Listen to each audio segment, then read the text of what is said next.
Assalamualaikum warahmatullahi wabarakatuh. Hari ini saya akan menjelaskan mengenai pewarisan menurut BW ya, atau menurut hukum waris perdata ya. Ini adalah minggu ketiga kita perkuliahan ya. Sebelumnya di minggu sebelumnya kita sudah ada kontrak kuliah, kemudian ada kalian sudah dapat PowerPoint-nya mengenai hukum waris BW atau pewarisan menurut hukum perdata ya.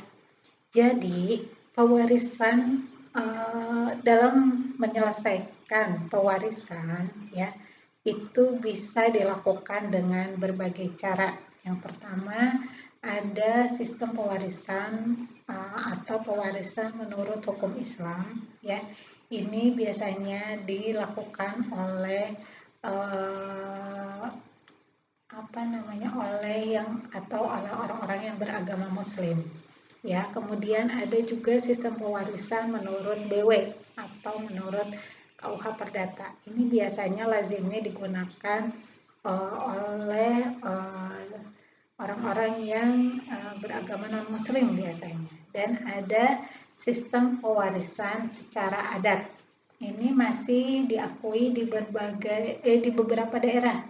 Contohnya biasanya di Padang, terus daerah Batak yang memang sistem atau hukum adatnya masih kental ya. Oke. Nah, untuk sistem pewarisan secara Islam itu akan dijelaskan oleh Bu Prasti di mata kuliah yang lain ya. Dan saya tugasnya adalah untuk menjelaskan mengenai sistem pewarisan secara BW atau KUH Perdata. Oke. Pertama-tama sebelum kita bahas semuanya gimana sih sistem pewarisan secara BW atau berdasarkan KUH Perdata, kalian harus tahu dulu apa sih hukum waris itu ya. Nah, hukum waris ini diatur dalam buku kedua atau bab 12 pasal 830 sampai 1130 BW ya. Adalah hukum yang mengatur peralihan harta kekayaan yang ditinggalkan seseorang yang meninggal dunia serta akibat-akibatnya bagi ahli waris ya. Pengertiannya adalah hukum yang mengatur peralihan harta kekayaan yang ditinggalkan seseorang yang meninggal dunia ya. Jadi ada seseorang meninggal dunia serta akibat-akibatnya bagi ahli waris ya. Nah, jadi syarat terjadinya pewarisan itu yang pertama jelas harus ada si pewaris. Si pewaris ini siapa? Orang yang meninggal dunia atau diduga telah meninggal dunia. Jadi yang pertama itu syarat mutlaknya harus ada si pewaris atau yang meninggal dunia. Kemudian yang kedua syaratnya harus ada harta warisan atau harta kekayaan yang dimiliki oleh si pewaris. Yang ketiga harus ada ahli waris. Jadi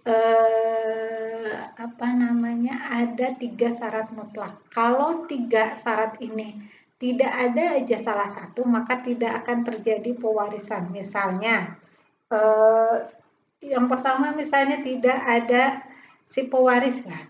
Kalau tidak ada yang meninggal dunia, maka tidak akan terjadi pewarisan ya, atau tidak ada yang meninggal dunia tapi yang meninggal dunia ini tidak memiliki harta kekayaan. Nah, tidak akan juga mungkin terjadi pewarisan ya. Jadi syarat untuk terjadinya pewarisan itu harus ada 3. Yang pertama adanya yang meninggal dunia atau si pewaris, yang kedua adanya harta peninggalan dari si pewaris, dan yang ketiga adanya ahli waris. Nah, menurut KUH Perdata, penduduk Indonesia terbagi menjadi 3 golongan. Yang pertama ada warga negara Indonesia asli atau bumi putra. Kemudian ada warga negara Indonesia Timur asing yang terdiri dari Timur asing atau keturunan Tionghoa. Timur asing bukan keturunan Tionghoa, misalnya kayak Arab, India, dan lain-lain. Dan yang ketiga, warga negara Indonesia keturunan Eropa. Hukum waris BW berlaku untuk 3 golongan warga negara. Ya, yang pertama, bagi warga negara Indonesia atau Bumi Putra asli ya, pada pokoknya berlaku hukum adanya yang berlaku di berbagai daerah yang disebabkan oleh berbagai faktor. Ya, bagi warga negara Indonesia asli yang beragama Islam terdapat pengaruh nyata dari hukum Islam tadi ya, adanya pewarisan secara Islam. Kemudian bagi golongan Timur Asing keturunan Tionghoa berdasarkan Stadblad ya 1917 sampai 129 berlaku hukum waris BW buku kedua titel 2 sampai dengan titel 12 sampai dengan 18 pada pasal 830 sampai dengan 1130 BW. Kemudian Timur Asing lainnya itu berlaku Stadblad 1924 yaitu pasal 556 tunduk pada BW. Dan bagi golongan Eropa yang tunduk pada hukum waris BW. Oke. Nah, sekarang pertanyaannya selanjutnya adalah kapan sih terjadinya pewarisan? Nah, kapan terjadinya pewarisan atau warisan terbuka? Sistem pewarisan ini akan terbuka, itu dasar hukumnya adalah pasal 830 BW yang menyatakan bahwa pewarisan hanya terjadi karena kematian, ya. Jadi, jelas bahwa kematian seseorang tersebut merupakan syarat utama dari terjadinya pewarisan.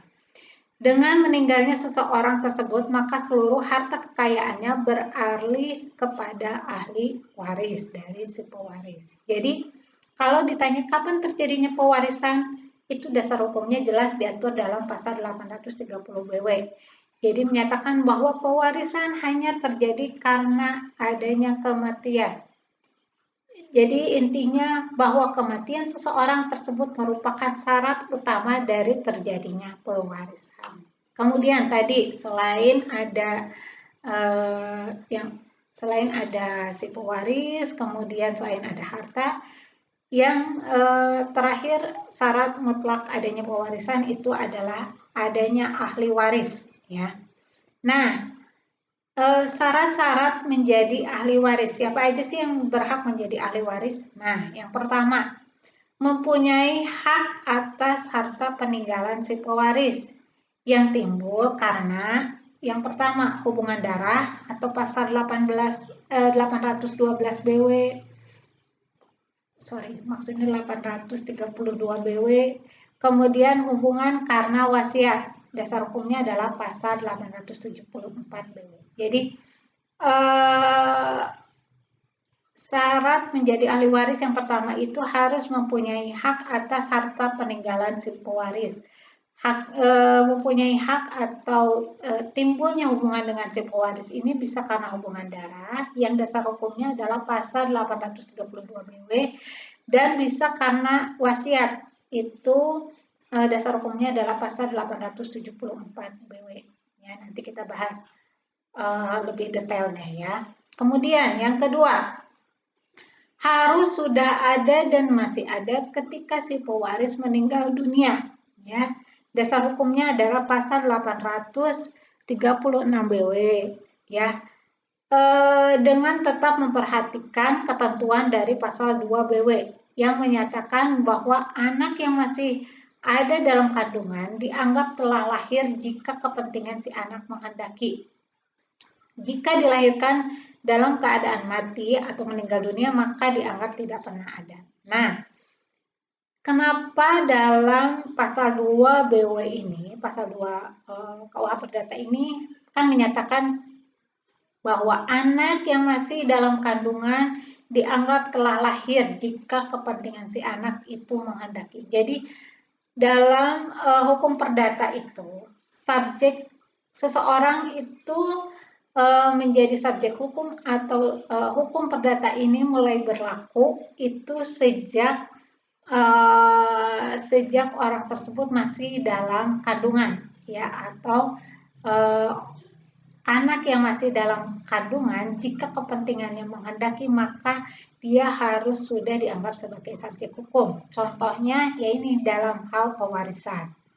Ya, kemudian ahli waris yang ada itu dinyatakan patut untuk mewaris atau tidak dinyatakan sebagai tidak patut mewaris, karena nanti ahli waris ini ada yang dinyatakan tidak patut mewaris, ya. Nanti kita jelaskan, oke? Nah, apa sih yang dimaksud dengan tidak patut mewaris? Itu ketentuannya dijelaskan di pasal 838 BW yang menentukan orang yang dianggap tidak pantas atau tidak patut untuk menjadi ahli waris dan dengan demikian tidak berhak mewaris adalah yang pertama, dia yang telah dijatuhi hukuman karena membunuh atau mencoba membunuh orang yang meninggal atau si pewaris tersebut, ya. Kemudian dia yang dengan putusan hakim pernah dipersalahkan karena dengan fitnah telah mengajukan tuduhan kepada si pewaris.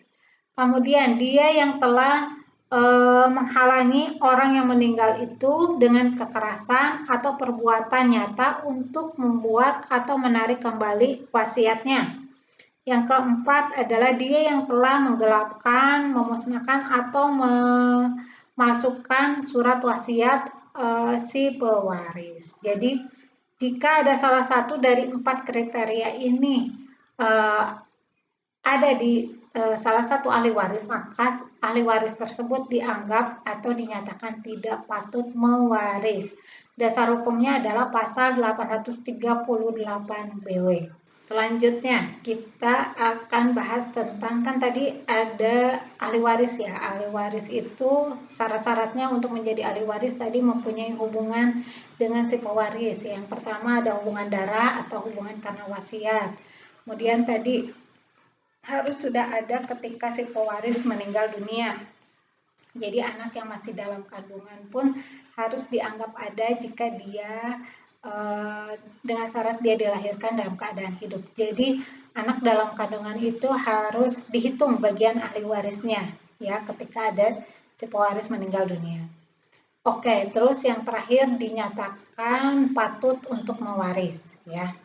Nah, sekarang ahli waris ini dalam sistem hukum atau sistem pewarisan KUH Perdata ini dibagi, ada penggolongan atau dibagi ke dalam 4 golongan, ya.